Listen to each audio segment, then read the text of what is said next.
Schools are high traffic areas, making them a breeding ground for germs. Today I'm at Sacred Heart College to find out how they implemented the Healthy Schools project.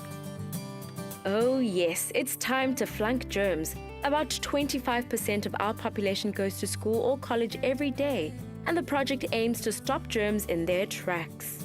Schools are places where there is a very high concentration of people. There are all the children, all the teachers, and they bring, of course, all the infections from home into close proximity with one another. So obviously we wanted to give attention to that aspect and try and create a healthier school.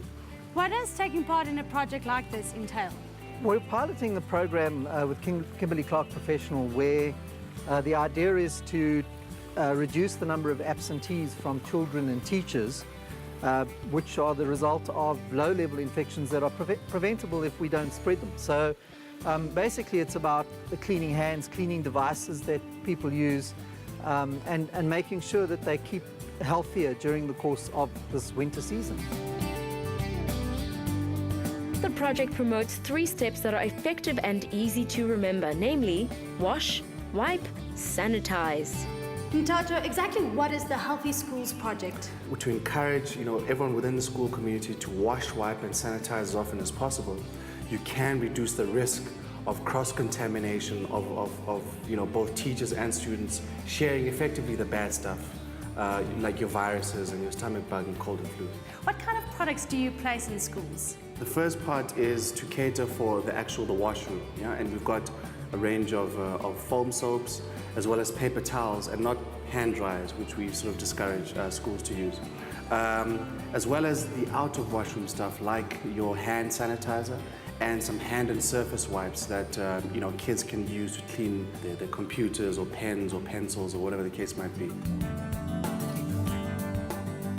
So I've got a swab device and the actual swab itself. And I'm just going to take just a swab of a general surface area, yeah?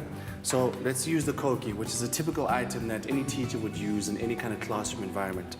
And I'm just going to swab to look out for the levels of contamination on this particular surface. So I need you to remember the following numbers, yeah?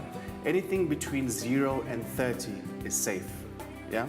Anything 30 to 100 starts to get a little bit suspect. Why? Because you've raised the level of contamination, you're raising the level of risk to you of whatever might be on that particular surface. And anything 100 and above is contaminated. The reading on that Koki is 346. That's 3.5 times the threshold for contamination on that particular surface. And what we recommend, and it doesn't have to necessarily just be the Koki itself. This can be your laptop, this can be your cell phone, this could even be your hands, this could be the desk that you're about to work on, it could be any surface that you're regularly touching on a regular basis. Twice a week is what we recommend for both teachers and for school kids to wipe down any surface that they're about to use. Twice a week, that's it. Youngsters learn by example. Demonstrate and teach children good hygiene habits early on, and it will last them a lifetime. You work with multiple kids as a teacher. How important is a hand hygiene project like this? I think it's extremely important, and it's come at exactly the right time. We always try to get the children to be aware of their hand hygiene, but especially during winter months, I think they need to be more aware of it. A lot of parents try to supplement the children's diet by giving them multivitamins and immune supplements, but I think we tend to forget about hand hygiene. So that's really very important.